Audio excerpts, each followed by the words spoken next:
Ah! Hindi kaya.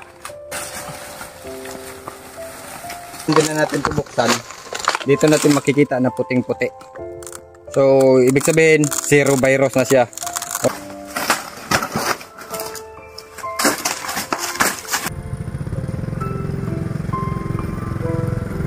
So yun mga kagre, magandang umaga na naman. So kanina umikot tayo dun sa mga niyog. So nakakuha na tayo dun ng video, mga update sa ating mga ginagawa. So ngayon mga kagre, update na naman natin itong ating saging. So nagkatibagnol to. So nakikita nyo sa video natin, nag-trending yun, kung paano natin ginamot yung tibagnol o yung pagkasira ng bunga. So ngayon, naka-recover na lahat. Yun nga mga kagre, napakamura ng saging. Kung isipin natin, madi-discourage talaga tayo kaagad, pero tayo hindi. So ini-encourage natin yung iba, magmura man yan, magmahal. So may panahon talaga na magmahal yan. Ang importante lang, tuloy-tuloy alagaan natin yung ating mga tanim. So kagaya ngayon mga kaagre, yung una tayong nag-video dito, ginamot natin yung mga tibagnol. 5 pesos lang yung per kilo ng damilig. So ngayon, tumaas na, nag 10 pesos na. So napakagandang presyo na po yun mga kaagre.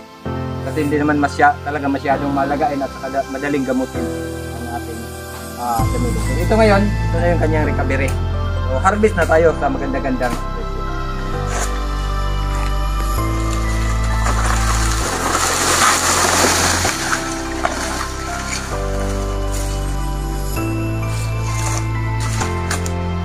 Ayan mga kagre, at tingnan natin.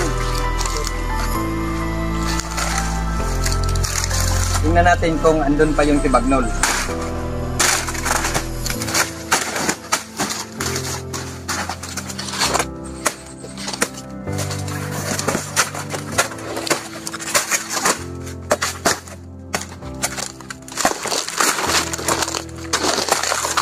Ito yung indication mga kagre, kahit hindi na natin ito buksan, dito natin makikita na puting-puti.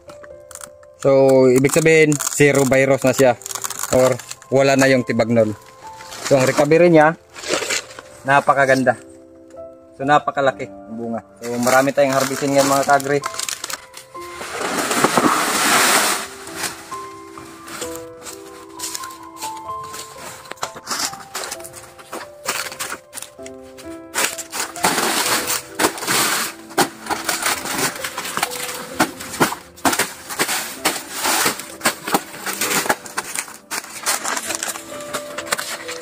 Ayan, wala. Tingnan mo.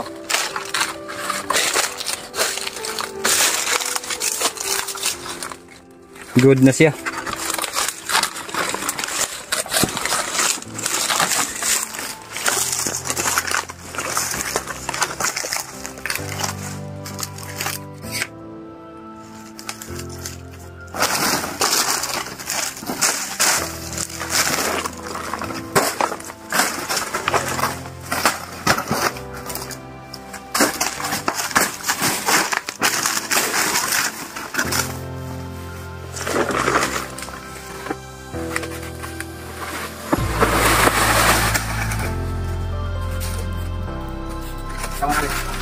So, sayang. Hindi naman sayang kasi kinain naman ng ibon. Ang lalaki ng kanyang ano natin. Lalaki.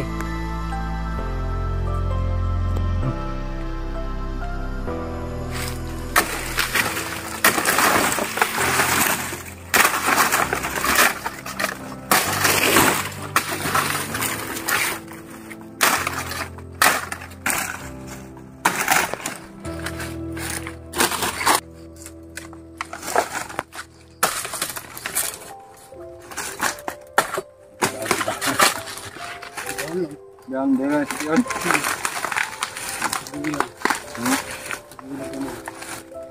Ya. Up. Hindi kaya. Hindi kayang buhatin, kaya bagsak na lang.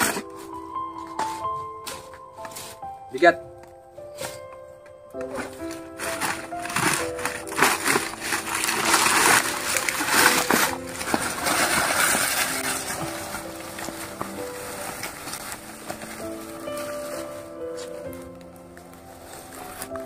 Wala kaya. Diyan lang yan. Diyan na natin paghiwalay-hiwalayin.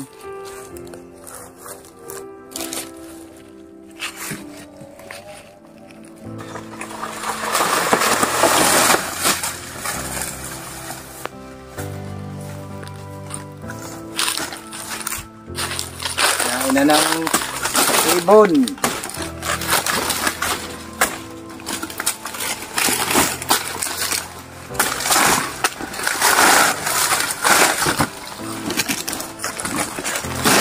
Hinog na. Sayang.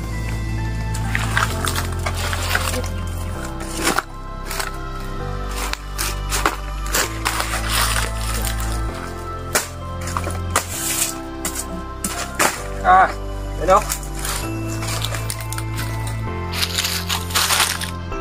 Sobrang puti, oh.